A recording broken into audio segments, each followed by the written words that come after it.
Good morning. अभी बच्चों ने अपना ग्रेजुएशन क्लियर किया है, now they are planning for MBA. बहुत सारे बच्चे हैं जो आर्ट्स, साइंस, कॉमर्स बैकग्राउंड से अपना ग्रेजुएशन कंप्लीट करते हैं, now they are planning for MBA. देखिए एमबीए में बहुत अच्छा एक नया स्पेशलाइजेशन आया है जिसको अपन डेटा एनालिटिक्स बोलते हैं। इसका दूसरा नाम है दैट इज बिजनेस एनालिटिक्स। बहुत से बच्चे इसमें कंफ्यूज रहते हैं कि सर डेटा एनालिटिक्स क्या होता है, बिजनेस एनालिटिक्स क्या होता है, इन दोनों में क्या डिफरेंस है, आज अपन डिस्कस करने वाले हैं। दोनों में क्या टास्क होगा, क्या रोल्स एंड रिस्पॉन्सिबिलिटीज होगी, उसको अपन डिस्कस करेंगे। दोनों के अंदर कितने का पैकेज लगने वाला है इसको अपन डिस्कस करेंगे, और मार्केट का जो ट्रेंड है उसको अपन डिस्कस करेंगे। दूसरा एक वर्ल्ड इकोनॉमिक फोरम है, वो जॉब 23 का फ्यूचर रिपोर्ट निकाल चुका है। 24 का तो रिपोर्ट आएगा अभी, बट 23 का रिपोर्ट निकल चुका है जिसके अंदर ये बताया गया है कि कौन सी जॉब्स आने वाली है और कौन सी जॉब जाने वाली है, उसका पूरा डिटेल अपन डिस्कस करेंगे। साथ के साथ जो टॉप कंपनीज हैं जो डेटा एनालिटिक्स को और बिजनेस एनालिटिक्स को हायर करके लेके जाएगी, इनको अपन डिस्कस करेंगे। देखिए थोड़ा सा एक इंपॉर्टेंट न्यूज़पेपर का कटिंग है, अभी करंट में आया हुआ है, इसको बताता हूं। दैनिक भास्कर में आया था ये, यहां पे लिखा हुआ है 2027 तक मशीनें करेंगी 42% काम। अभी मान के चलो सारा का सारा जो काम है ना मशीनें करने वाली है, और करीब करीब जो मैनुअल वर्क है वो कम हो जाएंगे, आर्टिफिशियल इंटेलिजेंस आ जाएगा, मशीन लर्निंग आ जाएगी, इन्हीं के थ्रू काम होने वाले हैं। तो ये पूरा पूरा ओपन लिखा हुआ है, गवर्नमेंट को रिक्वायरमेंट है। देखो यहाँ पे देखो, मशीन लर्निंग स्पेशलिस्ट की बढ़ेगी मांग, तो इनकी मांग बढ़ने वाली है। दूसरा एक बहुत इंपॉर्टेंट है वर्ल्ड इकोनॉमिक फोरम, मैं इसका लिंक आपको डिस्क्रिप्शन में डालूंगा। इस वेबसाइट का जो पीडीएफ है इसको भी मैं डालने वाला हूँ। ये आपका जो वर्ल्ड इकोनॉमिक फोरम का पीडीएफ मिलेगा आपको, यहाँ पे देखो दिखाई देगा, future for the job report 2023। अगर आप लिखेंगे वर्ल्ड, गूगल पे लिखेंगे world economic forum future job 23 लिखेंगे ना 2023, तो पूरा डिटेल में आ जाएगा। ये पूरा 296 पेज का रिपोर्ट है। इसमें से स्लाइड नंबर 30 मतलब पेज नंबर 30 निकालना है। ये थोड़ा सा मैं बताता हूं, देखना ध्यान से, देखना जूम करके दिखा रहा हूं, थोड़ा ध्यान से देखना आपको जो मैं बताने वाला हूं। यहां पे देखो दिखाई दे रहा होगा जॉब क्रिएटेड, दिखाई दे रहा होगा जॉब डिस्पैच, दिखाई दे रहा होगा। यहां पे देखो एक छोटा सा यहाँ कलर दिखाई दे रहा है आपको, ये वाला कलर देखो, इसमें दिखाई देगा बैंक टेलर एंड क्लर्क। तो बेसिकली जो बैंक में कैशियर्स होते हैं, टेलर्स होते हैं, क्लर्क होते हैं, अब इनकी कोई जरूरत नहीं रही। पैसा अगर आपको जमा कराना है एटीएम में जमा कराओ, पैसा निकालना है एटीएम से निकालो, तो इसमें कुछ कुछ चीजें मशीनें करने लग जाएंगी, तो इनकी रिक्वायरमेंट खत्म होगी। ऐसे बहुत सारी चीजें हैं, जैसे आपको डेटा एंट्री क्लर्क, इसकी जॉब खत्म होगी, तो बहुत सारी जॉब्स खत्म होने वाली। अब जॉब आने वाली कौन सी है, सबसे ज्यादा जो डिमांडिंग जॉब आने वाली, इधर देखिए आप, AI/ML specialist, artificial intelligence machine learning specialist की जबरदस्त जॉब आने वाली है। यहां पे देखो आपको दिखाई देगा फिनटेक इंजीनियर, जो फाइनेंस और आईटी का कॉम्बिनेशन होता है, फिनटेक इंजीनियर बोलते हैं। इधर से data analytics and data scientist, robotic engineer, करीब करीब मशीनें काम करेंगी। तो जिनको मशीनों की नॉलेज है और जिनको AI/ML उसमें कनेक्ट करना आता है, रोबोट्स बनाने आते हैं, डेटा साइंटिस्ट बनेंगे, डेटा एनालिटिक्स बनेंगे, तो इनकी जॉब्स लगेगी। तो मान के चलो if you are planning for MBA और एमबीए प्लान कर रहे हो, तो एमबीए में ये जो स्पेशलाइजेशन है इसकी जबरदस्त रिक्वायरमेंट है। ये वर्ल्ड इकोनॉमिक फोरम की रिपोर्ट है। थोड़ा सा मेरे बारे में बताता हूं and then will start with the part. उसको स्टार्ट करेंगे, ज्यादा नहीं, मैं 5 मिनट और लूंगा सारा कंप्लीट करने में। देखिए बेसिकली मैं कौन हूं, थोड़ा सा मेरे बारे में बताता हूं। मैं पुनीत हूं, बेसिकली एमबीए का क्लासेस लेता हूं, मैं 2006 से पढ़ा हूं।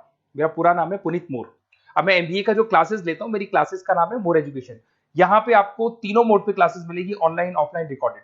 तो मैं एमबीए वालों का इतना ध्यान इसीलिए रखता हूं कि आगे अगर उन्होंने एमबीए किया और उनका जॉब ही नहीं लगा, तो 2 साल खराब करेंगे, हो सकता है 3-4 लाख 5 लाख जितना भी लगेगा वो खराब करेंगे और कंक्लूजन जीरो हो जाएगा। इसीलिए मैं उनको बताता रहता हूं कि ये मार्केट का ट्रेंड है, इसको फॉलो करना है आपने को। ऑनलाइन, ऑफलाइन, रिकॉर्डेड मोड पे, तीनों मोड पे मेरा क्लासेस चलता है। ये पीडीएफ मैं आपको डिस्क्रिप्शन में डालने वाला हूँ, क्लिकेबल पीडीएफ है। उसके अलावा हम लोग IIM अहमदाबाद, आपने देखा होगा टॉप इंस्टीट्यूट ऑफ एमबीए का जो टॉप इंस्टीट्यूट है, वहां पे हम लोग हर साल लेके जाते हैं बच्चों को, इस साल भी लेके जाएंगे। आपको चलना हो तो मेरे को बोल देना। साथ के साथ Goa, Birla city water park, यहाँ सब लेके जाते हैं। इसका सबसे इंपॉर्टेंट चीज और मैं डिस्कस कर लेता हूँ। बेसिकली ये स्लाइड नंबर 10 है, जैसे वहां स्लाइड नंबर 30 था, यहाँ स्लाइड नंबर 10 है, दोनों पीडीएफ में डालने वाला हूँ। जो स्लाइड नंबर 10 है इसमें जनरल मिलेगा आपको। यहाँ पे पूरा एमबीए फर्स्ट सेमेस्टर का अकाउंट्स मिलेगा, जिसमें जनरल के सारे वीडियोस मिल जाएंगे, क्लिकेबल है। जैसे आप यहाँ क्लिक करेंगे, क्लिक करते ही आपके सामने सारे अकाउंट्स के वीडियो खुल जाएंगे। उसके अलावा आपको जनरल मिल जाएगा, इसमें से मैथ्स मिल जाएगी, इकोनॉमिक्स मिल जाएगी, तो सारे सब्जेक्ट्स की पीडीएफ अवेलेबल है। और साथ के साथ यूट्यूब के वीडियोस अवेलेबल है, तो सारे कवर कर सकते हो। साथ के साथ ये मेरा रिजल्ट मिलेगा आपको। प्रोजेक्ट रिपोर्ट चाहिए तो वो भी मिल जाएगी यहाँ पे। उसके अलावा कोई असाइनमेंट्स, प्रोजेक्ट चाहिए, मिलेंगे सारे। ये मेरा, मैं राइटर भी हूँ, 2006 से बुक लिख रहा हूँ। आप लोग के आरबीडी में बुक लिखा, एबीसी में बुक लिखा, तो सारी बुक्स भी मेरी लिखी हुई है। और साथ के साथ लास्ट में आपको रिजल्ट मिल जाएगा, और ये मेरा एड्रेस वगैरह सब आपको मिल जाएगा। ठीक है, चलो इनको तो अपन डिटेल में डिस्कस करेंगे, बट मेन अपना जो टारगेट था वो था data analytics and data science, इसके ऊपर डिस्कस करते हैं। तो देखो सबसे पहले अपन आते हैं डेटा एनालिटिक्स पे, ध्यान से देखना, आपको डेटा एनालिटिक्स समझ में आएगा, फिर अपन डेटा साइंस पे आएंगे। देखो डेटा एनालिटिक्स का वर्क क्या है, थोड़ा समझने की कोशिश करना। ये क्या करता है, डेटा को कलेक्ट करता है। डेटा एनालिटिक्स क्या करता है, डेटा को कलेक्ट करेगा, उस डेटा को रिफाइन करेगा, जो उसमें इररिलेवेंट डेटा उसको हटाएगा, जो रिलेवेंट डेटा उसको इकट्ठा करेगा। सारा डेटा आने के बाद में फिर उसको सॉफ्टवेयर में डाला जाता है। सॉफ्टवेयर में आपके पाइथन होता है, एसक्यूएल होता है, आर होता है, टेबलू है, पावर बीआई है।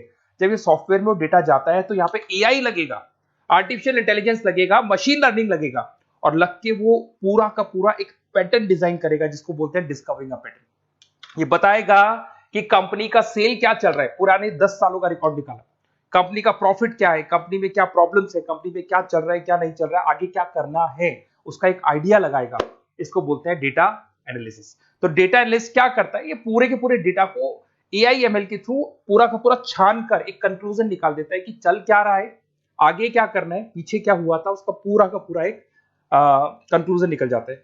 अब देखिए यहां पर एक जैसे टास्क में देखो आपको दिखाई देगा, डेटा एनालिटिक्स से primary focus on collecting and processing data हो गया, क्लीनिंग करेगा, एनालाइज करेगा, क्रिएट करेगा, क्रिएट विजुअल्स, विजुअल समझ में आ रहे हैं, उसको ग्राफ में रिप्रेजेंट करेगा, developing and predicting models, model बना देगा जिससे एक आइडिया लग जाएगा कि हो क्या रहा है और होने क्या वाला है। इसमें अगर आप डेटा एनालिटिक्स का कोर्स करते हैं, जिसको आप एमबीए करते हैं, उसमें डेटा एनालिस्ट बन सकते हैं, डेटा साइंटिस्ट बन सकते हैं। तो ये दो जॉब्स आपको मिल सकती हैं यहाँ पे। अब सुने सुने सुने, वापस से आते हैं, सबसे इंपॉर्टेंट है बिजनेस एनालिटिक्स। तो आप जो स्पेशलाइजेशन करेंगे ना एमबीए में, उसको डेटा एनालिटिक्स नहीं बोलेंगे, उसको बिजनेस एनालिटिक्स बोलेंगे। अब ये बिजनेस एनालिस्ट और डेटा एनालिटिक्स में क्या डिफरेंस है इसको देखिए। Data analytics is a narrow term, business analytics broader term है, ध्यान रखना। डेटा एनालिटिक्स नैरो टर्म है और जो बिजनेस एनालिटिक्स है वो ब्रॉडर टर्म है। ब्रॉडर टर्म का मतलब समझना, लॉजिक समझना, इसके पीछे क्या है। डेटा एनालिटिक्स अपना काम करेगा, वो डेटा को एनालाइज करेगा, एक कंक्लूजन निकाल के छोड़ देगा, बस। डिसीजन नहीं लेता है। जो डिसीजन लेने वाला पार्ट है, मेन पार्ट जो होगा, आज अगर मैं बोलता हूं जो ओनर है, टॉप मैनेजमेंट है, शेयर होल्डर्स है, वो जब डिसीजन लेंगे तो किससे पूछेंगे, डेटा एनालिटिक्स नहीं पूछते। वो तो अपना मैनुअल काम जो है, सॉफ्टवेयर वाला काम करके छोड़ देता है। इस सारे डिसीजन कौन लेगा, बिजनेस एनालिटिक्स लेगा। तो बिजनेस एनालिटिक्स उसके बाद शुरू होता है, जो डेटा है उसको एनालाइज कर लिया, उसका कंक्लूजन निकाल लिया, कंक्लूजन निकाले, अब अपने को बिजनेस में क्या करना है, आगे क्या स्टेप्स लेनी है, कैसे चलना है, वो डिसीजन कौन लेता है, सारी बिजनेस एनालिटिक्स लेता है। तो business analytics a wider term as compare to data analytics. इसमें देखो दिखाई देगा, understanding the business needs, identify the problem, purpose, solutions, ध्यान से देखो, solve the problem and solve the skills. Main important काम है इसका, प्रॉब्लम्स को आइडेंटिफाई करना है, उनको सॉल्व करना है, बट उससे पहले डेटा एनालिटिक्स काम करेगा, उससे सारे कंक्लूजन निकलेंगे, उसके बाद ये काम करना शुरू करेगा। Strong communication with the stakeholders, जो भी शेयर होल्डर स्टेक होल्डर से उन्हें कम्युनिकेट करना है, इंप्रूव द बिजनेस एफिशिएंसी। इसमें क्या होगा, क्या बन सकता है वो, इसको बिजनेस एनालिटिक्स बनेगा अपना, जो डेटा साइंस वाला जो बंदा है, सिस्टम एनालिटिक्स बन सकता है, मैनेजमेंट एनालिटिक्स बन सकता है। अब यहां पे आते हैं टॉप कंपनीज कौन कौन सी है जो इनको हायर करके लेके जाती है। वैसे तो कंपनीज तो बहुत सारी है, ऐसी कोई कंपनी नहीं रहेगी जिसकी रिक्वायरमेंट नहीं होगी, हर कंपनी को ईआईएमएल का बंदा चाहिए। वो पुराने जमाने में जो पेपर वर्क होता था, जो मैनुअल वर्क होता था, सब खत्म हो जाएगा, सब टेक्नोलॉजी पे आ जाएगा। इसमें आपका टाटा कंसल्टेंसी है, अब कुछ कहते हैं सर 4 लाख का ही पैकेज है, अरे भाई आगे देखो 20 लाख का पैकेज। तो टीसीएस अगर डेटा एनालिटिक्स को लेके जाएगी तो आप सीधा डेटा एनालिटिक्स नहीं बनेंगे, शुरू में आप जूनियर लेवल पे काम करेंगे, तो वहां 4-5-6 लाख मिलेंगे, बट धीरे धीरे करके विद इन 2 to 3 years आप आराम से 20 लाख तक पहुंच जाएंगे। Infosys, Wipro, HCL, IBM, Deloitte, बहुत सारी कंपनीज है, मैंने तो बहुत छोटा सा एक एग्जांपल दिया है। तो मान के चलो आज का जो रिक्वायरमेंट है, ये मैं नहीं बोल रहा हूं, ये वर्ल्ड इकोनॉमिक फोरम बोल रही है, मैं बार बार रिपीट कर रहा हूं, ये मेरे पास नहीं है, वर्ल्ड इकोनॉमिक फोरम ने ये बात बोली है, जॉब रिपोर्ट ऑन 2023। और आने वाला जो टाइम है, न्यूज़पेपर में भी आ चुका है कि आने वाला टाइम एआईएमएल का है, आने वाला टाइम डेटा एनालिटिक्स का है, आने वाला टाइम डेटा साइंटिस्ट का है, आने वाला टाइम आपका रोबोटिक्स का है, जिसको अपन दूसरे नाम से बोलते हैं फिनटेक। फिनटेक का टाइम आ गया, फाइनेंस और आईटी का कॉम्बिनेशन। तो प्लीज अगर फ्यूचर में आपका जॉब करना है तो मार्केट में स्पेशलाइजेशन अवेलेबल है। जब भी आप कहीं भी एमबीए करने जाए तो उनसे बोला सर मेरे को डेटा एनालिटिक्स या डेटा साइंटिस्ट का जॉब करना है, क्योंकि इसका रिक्वायरमेंट आने वाला है, तो मेरे को जो स्पेशलाइजेशन चाहिए उसमें डेटा एनालिटिक्स, डेटा साइंटिस्ट को जरूर रखना। Okay, best of luck. अगर कोई प्रॉब्लम हो, मेरा नंबर है 7737733360, इस पे कॉल कर सकते हैं। और अगर आपको किसी कॉलेज से रिलेटेड रिपोर्ट चाहिए, ये कॉलेज कैसा है, एमबीए करवाएगा कि नहीं करवाएगा, ये वाला स्पेशलाइजेशन अवेलेबल है कि नहीं है, आप मेरे को कॉल कर सकते हैं। और साथ ही साथ बेसिकली कोई क्लासेस लेनी हो एमबीए की तो अवेलेबल हूं मैं, और एमबीए की सारी क्लासेस आपको मिल जाएंगी, सारे नोट्स मिल जाएंगे, सारे वीडियोस मिल जाएंगे। कॉलेज से रिलेटेड इन्फॉर्मेशन चाहिए, एडमिशन से रिलेटेड चाहिए, वो भी सब मिल जाएगा। Okay, best of luck.